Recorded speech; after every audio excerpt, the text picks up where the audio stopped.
It's like, what's what? What's what, Frank? You know? Yeah.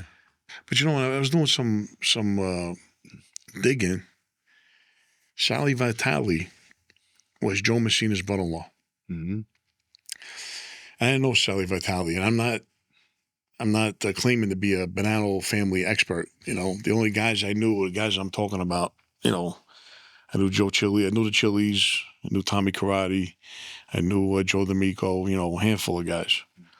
But somewhere I read or heard that Sally Vitale at one point was a correction officer. That's interesting. And then later on, Joe Messina, his brother-in-law, becomes a boss or whatever, makes Sally Vitale the younger boss. I'm looking at my cousin and I'm saying, well, but you know, there's a difference being a correction officer and a full-blown cop. Yeah, it's a little different world, I would imagine. I don't know personally, but... Yeah, I don't know if they know that. Well, they're going to know now after they see the show. Yeah. They could do some digging. I'm sure there's paperwork out there. If they can't find it, I can find it for them. There you go. Yeah. Let's start doing some digging. Officer Sabatino. Now, you said he wasn't a cop all that long, was he? No, he was maybe... I don't know how long the training was. I remember he was going to the academy. He was, you know, he was going... The kid really, you know, he's really never committed a crime in his life, you know?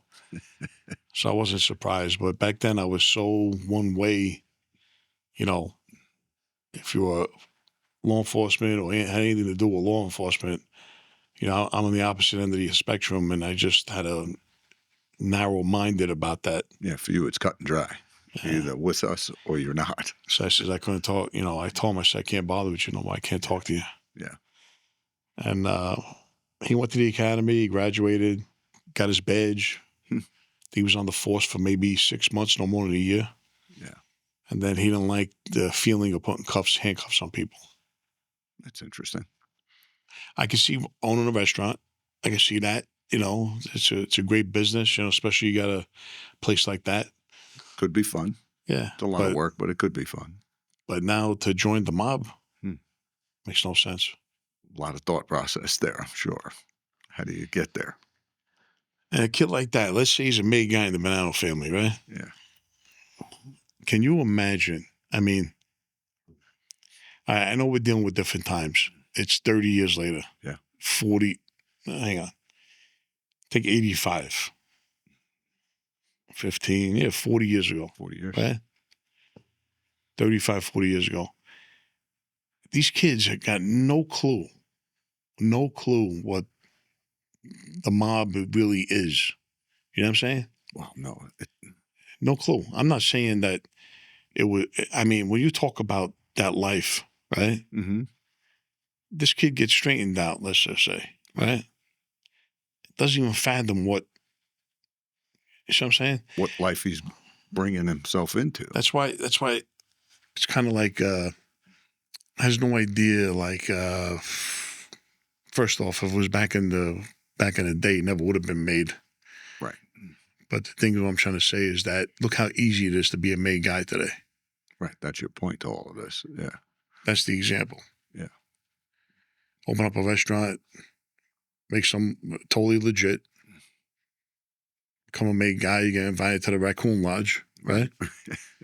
And you're sitting there with a button on you, right? You don't got to worry about killing anybody because murder took a holiday. Right. You don't worry about assaulting anybody because they even worried about that with the cameras, right? Yes. So you don't got to lay a beating. You don't got to enforce anything. You don't shoot nobody, stab nobody, threaten nobody, nothing. Yeah. Right? So it's more like politics. You'll last forever. Yeah. It's more like politics, it sounds like. You know, not to get religious on you, okay? There's a saying, I don't know if it's in the Old Testament or the New Testament, and you may know. There's a quote that says, "The meek shall inherit the earth." Yeah. What testament is that from? Well, actually, Jesus talks about that in his early ministry. When he's talking to his apostles, he brings that up. Now, that's probably original from Old Testament, would be my guess. But Jesus talks about that when he was doing his ministry towards before he was crucified. So when you talk about the meek shall inherit the earth, yeah, nobody's meeker than my cousin Nicky. God bless him. God bless him. Yeah.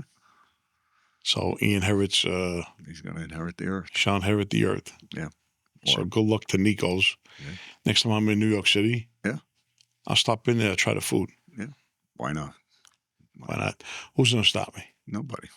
Who cares? Exactly. But back to my grandfather, how I first met him was, now, mind you, all through the years, he's being knocked. My grandmother's knocking him. My mother's knocking him. This is all you know of, right? You're hearing only their stories. He was never a good father. He never bothered with your mother. My mother's like, I never seen my father. You know, they're all making him out to be the bad guy for years. So at that time, my grandmother Mildred, she was a piccarillo. I tell you, all the sisters, Mildred, Anna, Nancy, how many sisters were there? I know I'm missing a few. All nuts. Bad Crazy? bad neurotic. Mm-hmm. You know, I got a pain here, I got a pain there. Just a neurotic. Hypochondriacs, the Oh, whole smash. hypo. You know, but like a nice crazy where you would sit there, you laugh, just laugh your ass off. It's funny. So my grandma Mildred marries Joe Russo.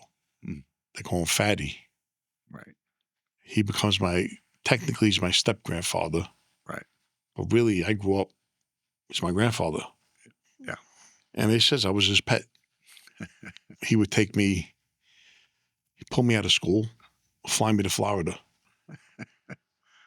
I'm at the Thunderbird Hotel in Miami. I don't know if it's still there. I remember he used to take me there, and it was like a little arts and craft place called the Wigwam. I would get like these ceramic things and paint them, you know, like a dolphin or whatever it is. Right?